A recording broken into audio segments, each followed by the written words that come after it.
Have you guys ever ridden in a helmet and almost forgot it's there? Not because it's boring, but because it's doing everything right. Well, this is the Shoei RF-1400. It's a helmet that kind of faded into the background after launch. Now, it's not flashy, it's not hyped, and it's not new. But after spending a couple weeks in this thing, I'm starting to think that this thing might be one of the best street helmets that Shoei makes. Also guys, this video is sponsored by BrakeFree. We're gonna talk about those guys later in the video, and I'm gonna let you guys know why I run one of those lights on the back of my helmet wherever I'm riding, and you're definitely gonna wanna stick around because we're gonna run the helmet through the chase score to see how it plays out, and I think some of the numbers might surprise you guys. What's going on guys, I'm Chaseontwowheels and this is another episode of Moto Gear Show. Just to remind you guys, we do not accept any money from the helmet companies that we do reviews on. These are all independent reviews. We actually work through Revzilla to source most of the helmets that we do on the show. If you guys want to check out the helmet that we talk about in this episode, there's going to be links in the description down below. Those are affiliate links. If you use those links, we get a little kickback and you guys don't pay anything, and it massively helps run this channel. So any of you guys that use those affiliate links, whether you're getting an RF-1400 or any piece of gear, those links always work. Thank you guys so much for using those links. Let's check this helmet out. So the Shoei RF-1400 is a street-focused full-face helmet that's coming in right at a $580 MSRP. Now, it is DOT and Snell M2020 certified, so you guys looking for that Snell sticker have found it in this helmet. This thing is gonna be a high level rated for safety, but it's still street optimized. Now, weight-wise, this thing's gonna come in at 3.6 pounds in the medium shell size. This isn't necessarily light, but it's also not really heavy. It kind of sits in the middle for weight. Now, this helmet comes in 4 different shell sizes, which is gonna be really nice for you guys that don't want to avoid that kind of bobblehead situation where a helmet only has like 2 shell sizes, so that's super nice. I think that might be one of the most shell sizes we've seen on this show as far as the reviews that we've done. It's also got 6 intake vents for ventilation, and it's got 4 exhaust vents for ventilation on the helmet as well, and of course it has a removable and washable liner. Alright, so just to get an understanding of where this helmet sits in the class, let's do a comparison to 4 other helmets that are similar. First up, we have the AGV K6 coming in at $500. It's lighter and more sporty, but louder and less plush. The RF-1400 wins on quiet and comfort. Next up, we have the Arise Signet X coming in at $720. It's gonna have a more premium feel and better for those long oval heads, but it's pricier, heavier, and has less airflow. Next up, we have one of my favorite helmets that I've reviewed this year, and that is the SuperTech R10 from Alpinestars. This thing's gonna come in at a price tag of $1,000 plus. Now, it's gonna be race focused, which means more air and less comfort generally, but it's also twice the price and not built for daily rides. We also have the HJC ARFA 71 coming in at $500. It's feature heavy, but the interior and build quality don't match that Shoei standard. And finally, we have the Shoei X15. It's gonna be around that $900+ range. Now this thing's gonna be great for track riders. It's got a wider field of view, but it's not ideal for everyday riding. The RF-1400 kind of finds its place in that street-focused middle ground. It's kind of sitting there for people that want the comfort, the quiet, and that premium feel without stepping into the race territory of helmets. Now, next up, let's talk about build quality because this is where Shoei is flexing. The RF-1400 feels solid as a rock. You pick this thing up and every touch point just feels like it's high quality. The liner, every piece of the outside, the vents, the mechanism for the visor, literally everything feels like it is top-notch quality, and this is something very specific to Shoei helmets. Now, of all of these really high quality things, the piece of the helmet that stood out the most to me and was the most dramatic thing that I noticed the second that I picked it up and put it on was the visor. Not only the visor, but the mechanism that opens and closes. This is by far the best visor and visor opening mechanism that I have tested on this show.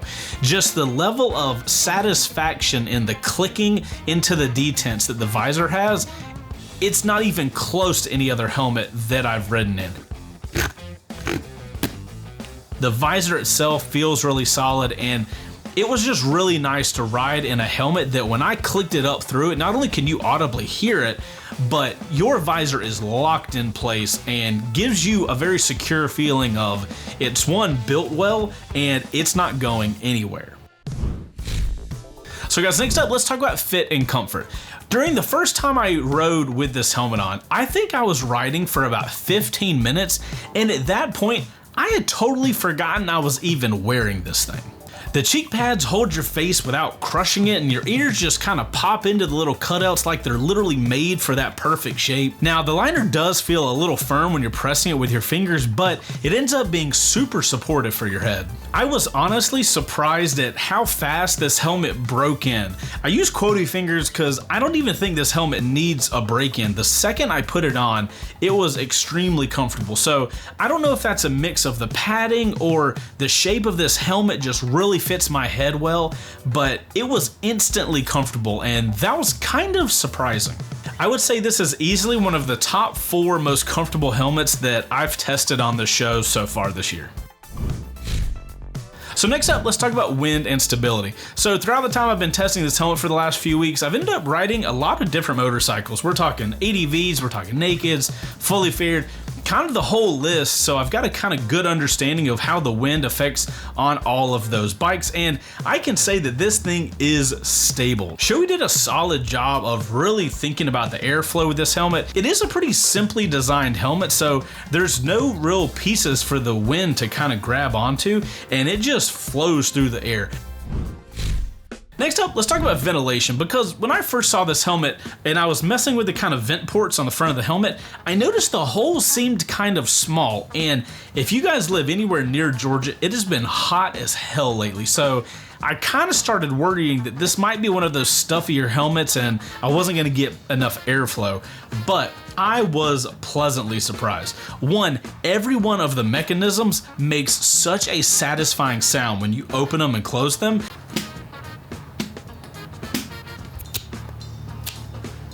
And even with gloves on while riding, you can very clearly know when you have them open and shut.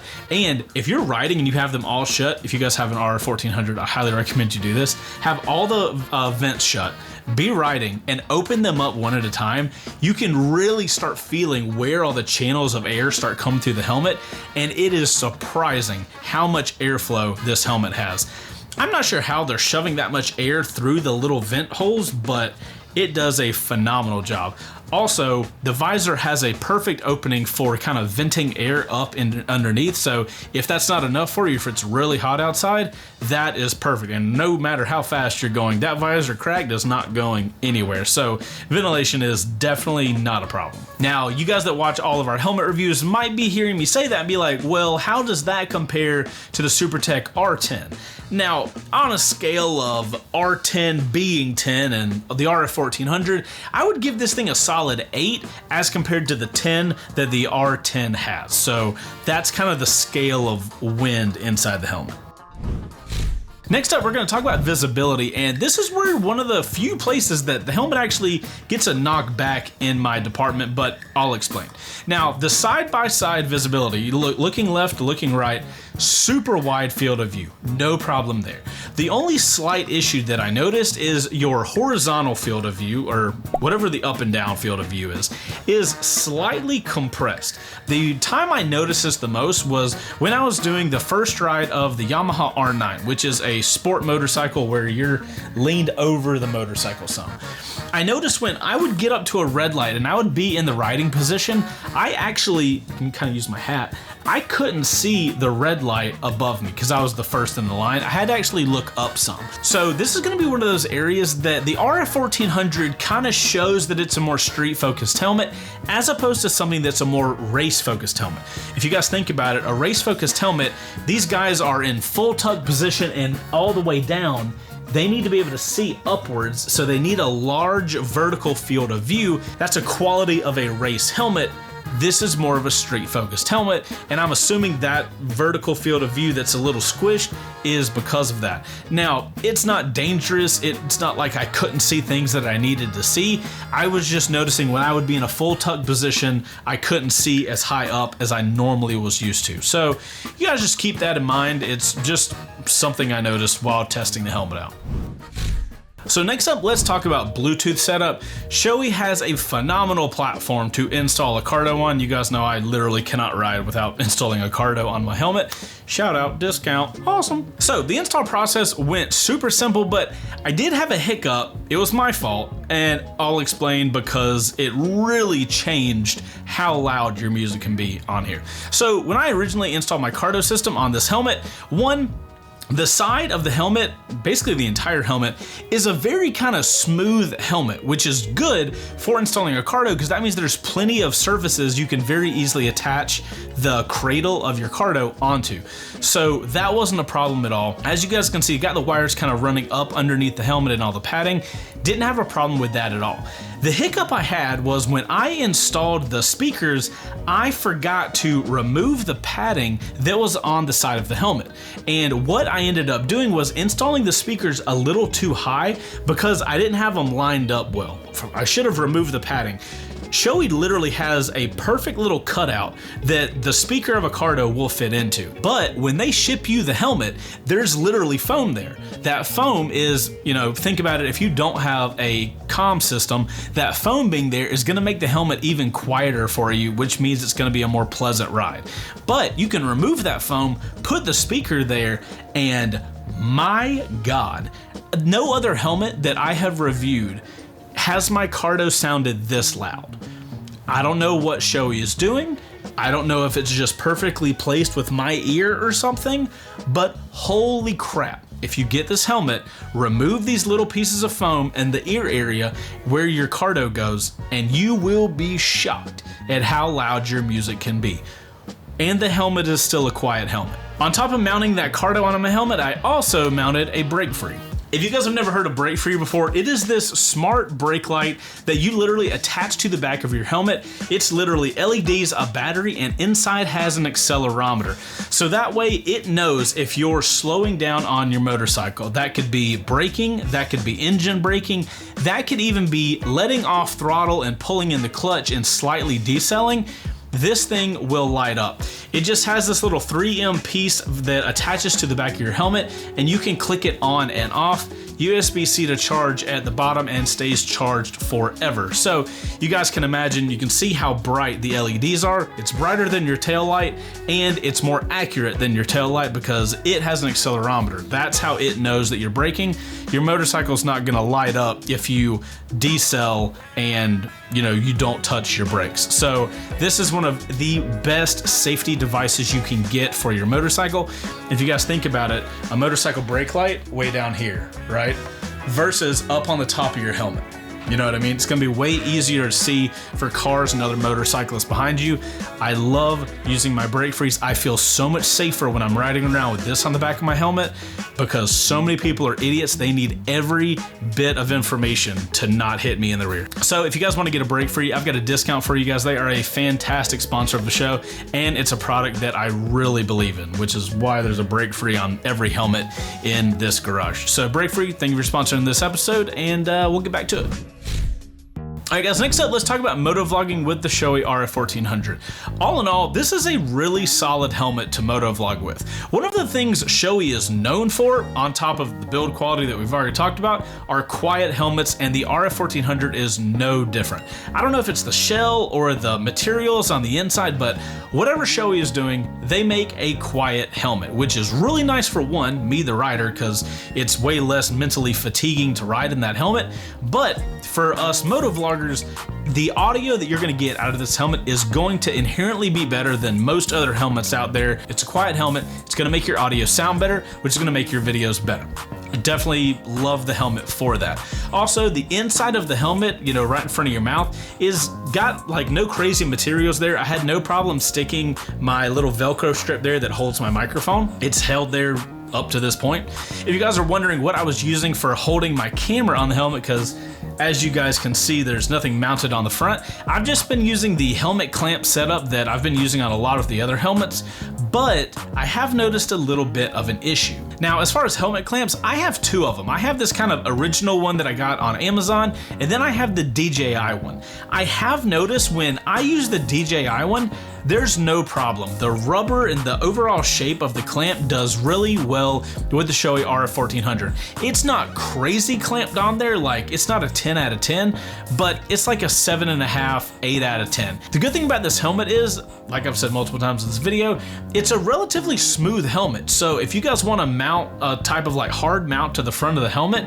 it's really not going to be that big of an issue because there's plenty of surface area that you can get a mounting piece onto. Honestly, all in all, I think this is a phenomenal helmet for a motovlogging helmet setup. Alright guys, let's see how the Shoei RF-1400 handles the chase score. For comfort and fit, this thing's getting a 10. It's honestly one of the most comfortable helmets I've ever put on. It just disappears on your head. For ventilation, I'm gonna give this thing an 8. You got plenty of airflow for a quiet street helmet, and it keeps you cool on those hotter rides.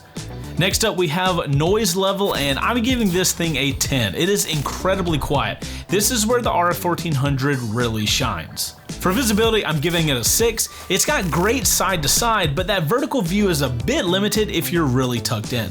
Next up, we have weight, and I'm gonna give it an 8. It just feels right on the head. It's not too heavy, it's not feather light, it's just balanced. Now for comm setup, I'm giving it a 9. It's super easy to install a Cardo, just not quite as plug and play as something like a Schuberth E2. For motovlogging helmet setup, I'm also giving this thing a 9. It's quiet enough for good audio, but you might need a dedicated mount for that front camera to fit right. Now for features, I'm gonna give this thing an 8. It's got solid all-around features from the visor system to that speaker cutouts. Value for money is also getting an 8. For under $600, you're getting a premium Shoei build. It is definitely worth it. And finally, durability and build quality, it's getting a 9. This helmet's built like a tank. That visor mechanism is absolutely next level. So guys, that means the total chase score for the Shoei RF-1400 is an 87 out of 100. Guys, at the end of the day, the RF-1400 is not a helmet out here trying to blow your mind. It's a helmet out here trying to absolutely nail some of the core things that a helmet needs: comfort, quiet, and quality. It's a helmet that is gonna earn your trust, not your attention. Although the blacked out one with the silver visor kind of slaps. So at the end of all these helmet reviews, I kind of like asking myself this question: is this a helmet I'm gonna wear anymore after this review is done? And yes, absolutely. This is going to go in one of my top 5 helmets to grab when I just want to ride street, be enjoyable, be quiet, or anything like that. This helmet just excels so well in those categories. All right, my friends, that is the review of the Shoei RF-1400. You guys let me know how it did in the comments down below if you own one. I love y'all's opinions in the comments down below because y'all actually put tons of miles on it. I'm only in these things for like a few weeks. So if you agree or disagree with me, if anything I've said, drop them in the comments down below. Also, if you guys are grabbing gear from RevZilla, whether it be the RF-1400, a jacket, gloves, literally whatever, using our affiliate links doesn't cost you guys anything and gives us a kickback, so it really goes a long way in allowing us to keep making these independent reviews for you guys. I appreciate you guys watching this video. Hit the like button, subscribe, do all the stuff if you like motorcycle content, because we make a ton of it. I'm Chaseontwowheels. You guys go out there and ride in whatever gear you're riding in, and I'll see you on the next one. Later. Oh, also, shout out to BrakeFree for keeping the lights on. You get what I did there? Because they paid me for the ad, but they make the lights. That was impromptu, and I feel pretty good about it. Can you focus quickly? Ciao.